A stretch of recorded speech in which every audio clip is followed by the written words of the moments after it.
Okay, let's unpack this. Imagine an object. Looks pretty ordinary, maybe, but it's actually holding these forgotten stories, even a secret linguistic revolution. Today, we're diving deep into the meticulous world of restoring a piece of history that's, well, it's far more than just a writing machine.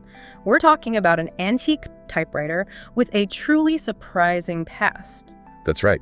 The piece we're looking at today is pretty unique. It's an Anatolian typewriter, supposedly from the 1920s, although actually we'll find out it's probably a bit later than that. Okay. And when it arrived for restoration, with the folks at Master PSC Resumization, it was completely non-functional. Yeah. Just dead. Wow. Yeah, so the challenge was huge, bringing something this rare, this delicate, back to life, actually making it work again. And here's where it gets really interesting, because our mission for this deep dive, it isn't just to see what they did. We want to understand the how and the why behind every single step of this restoration.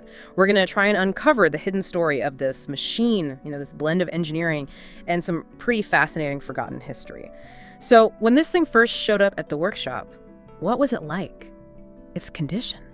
Well, it was actually pretty remarkable for its age. I mean, you figure maybe over 100 years old, right? Yeah. But it was mostly just, dust caked on dirt, old oil sludge, surprisingly little rust, which was a good sign. Structurally, it seemed pretty well preserved overall. So a decent starting point, then. A fantastic starting point, yeah. But the really fascinating thing, what immediately makes you go, whoa, what is this? It types in the new Turkish alphabet, Yañalif. Yañalif. Okay, not your standard English keyboard, then. Not at all. It's incredibly rare. Yañalif was this Latin script system developed back in the Soviet Union, late 1920s. Soviet Union for a Turkish script. Exactly. The idea was revolutionary, really. Replace the traditional Arabic script used by different Turkic ethnic groups, Tatars, Uzbeks, Kazakhs, people like that. Why? What was the goal? Well, the stated goal was basically to simplify writing, boost literacy rates dramatically, and also, reduce the influence of religious culture at the time. Wow, so this typewriter isn't just Anatolian in make, it's tied to this huge, kind of politically charged language shift across Eurasia. Precisely. A cultural statement built into a machine. So once they figured out what they had, this unique piece, and confirmed it wasn't working, what's step one? Complete disassembly, taking everything apart. And let me tell you, as soon as you start peeling back the layers, you see the complexity. It's astonishing. The internal mechanics. Yeah, the transmission system. Yeah. Every single key press has to connect to the ribbon movement, the paper movement. It's this intricate dance of hundreds of tiny levers, rods, springs, just amazing engineering. And did that disassembly reveal any problems? It did. That's when a critical issue popped up.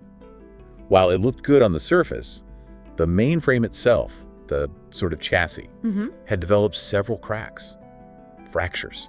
Not just cosmetic, these could compromise the whole machine's integrity. Okay, so that needed fixing right away, welding. Exactly. Precision welding was required. Now, I know usually with welding, especially older metal, you preheat it first, right, to avoid more cracking. That's standard practice, yeah. Preheating helps manage the thermal stress, especially with cast iron. But they didn't do that here. The master welder just went straight for it. He did. Which is interesting. It suggests, well, either a deep familiarity with this specific metal, maybe it's an alloy that can take it, or just an expert judgment call based on where the cracks were. So skill and experience over the textbook method sometimes. Exactly. It shows that a master craftsman, they sometimes have a feel for the material that goes beyond the standard rules.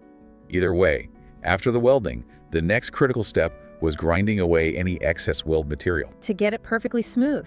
Absolutely critical. Even tiny bumps there could mess up how other parts fit or move later. Precision is everything. Okay, frame fixed. Now making it look good again, the surface prep for painting. Right. That started with filling any little dings, any small potholes on the surface with something called atomic gray putty. Atomic gray. Sounds serious. It's good stuff. A specialized filler, really strong, creates a super smooth base. Once that putty dried solid, then came wet sanding. Lots of careful wet sanding to get everything perfectly level. And then the paint itself for the mainframe. Yeah, a multi-layer process. First, a gray-white epoxy primer coat provides a good foundation. Okay. But here's a key detail, really shows the dedication. After that primer dried, they did another wet sanding, sometimes called wet film sanding. Sanding the primer, why? It seems small, but it makes a huge difference. It makes the primer surface incredibly smooth, which helps the final top coat, the black paint, adhere much better, and the final look is just flawless. Much smoother, much more professional. That attention to detail, wow. Okay, so the frame gets this treatment. What of the other parts? Internal bits, linkages? They got painted black too. Many did, yes. For overall visual consistency. Especially since, let's be honest, this typewriter is likely heading for a collection, not daily use. Right. But you mentioned paint isn't always ideal for moving parts. It's a trade-off, isn't it? For parts that rub or move a lot, paint can wear off. Processes like galvanizing or electroplating, they offer much higher durability, a harder surface. So why paint here? It comes down to balancing looks, the original finish, and maybe the fact that it's a collector's piece. Also, surface prep is different. Paint likes a slightly rougher surface to grip onto, Okay. whereas electroplating needs a super smooth, polished surface for that metal layer to deposit evenly and look really good. So different processes need different prep. That makes sense. Different needs for different finishes.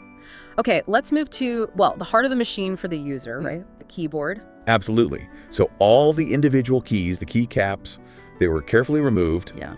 And the levers underneath them, the keyboard rods basically, those were all cleaned up and got that same black paint finish. And the keycaps themselves, the Yañalif ones. Now that was a challenge.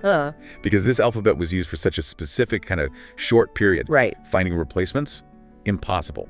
And many of the originals were damaged. So what did they do? New ones had to be made, precisely laser engraved to match that unique Yañalif script.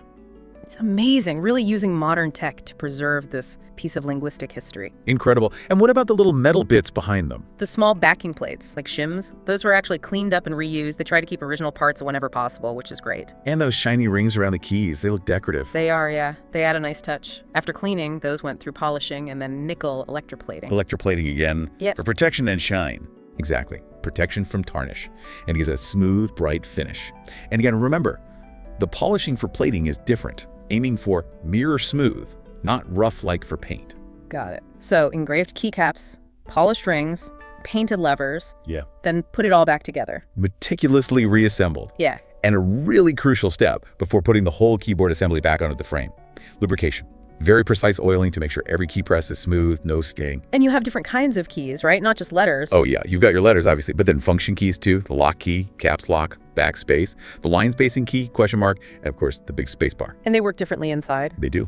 Because their jobs are different, the mechanical path inside the typewriter, the transmission linkage, is unique for each type of key. So getting them all installed and working perfectly requires incredible precision. Even a tiny misalignment can cause problems. Wow. Okay, so the keys are done. What about getting the ink onto the paper, the ribbon system? Right, the ribbon feed mechanism. You've got the spools that hold the ribbon, the rollers that guide it, and the little drive gears that move it along.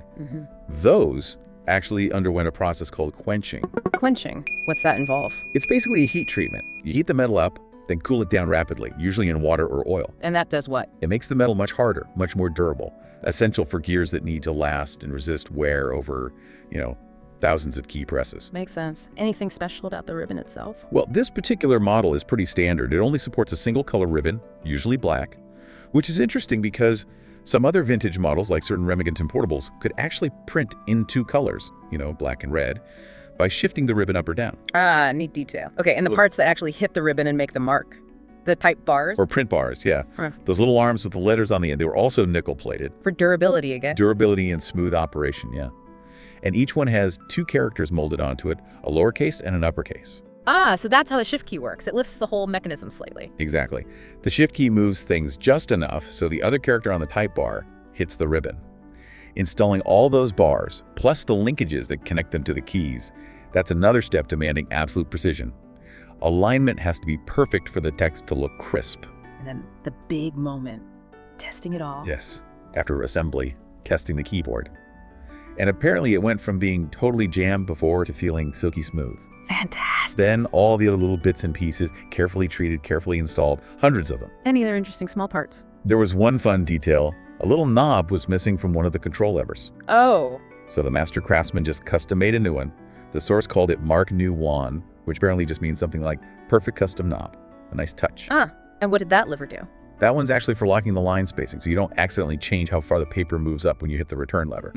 Little details, but important for usability. And what about that decorative panel, the one near where the paper goes in? Ah, yes, the one for the paper feed device. That got a really cool treatment.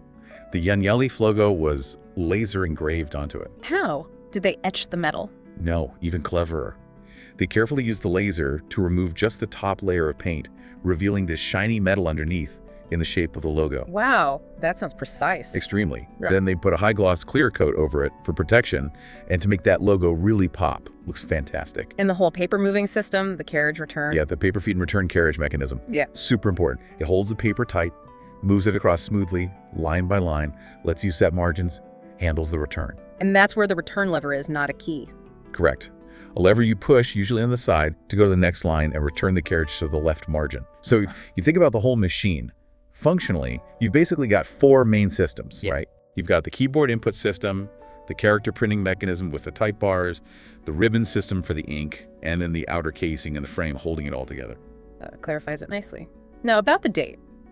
You mentioned it might be later than the 1920s. Yes, this is a really important correction we found. While we might initially think 1920s, the history shows the Yañalif language reform itself didn't even start until 1928. It really took off and flourished in the 1930s. But then by the 1940s, the Soviets started replacing it with Cyrillic scripts. So this typewriter, Almost certainly made in the 1930s, maybe even the early 1940s, right at the tail end of that Yañalif period. which makes it even rarer historically. Much rarer. It's an artifact from a very specific transitional decade. Adds incredible value, historically speaking. That's a crucial piece of context. So after all that, final steps. Pretty much just installing an inner baffle plate, kind of protects the mechanics, and then threading the ribbon through its path. And the final test. Perfect. Apparently every key struck cleanly, leaving a crisp character on the paper, just like it was meant to all those decades ago. A truly successful end to a massive, meticulous restoration. Wow. What an incredible deep dive this has been. Seriously, going from this, dusty, broken relic. Barely holding together in places, Yeah. to a perfectly restored working piece of significant history. Yeah.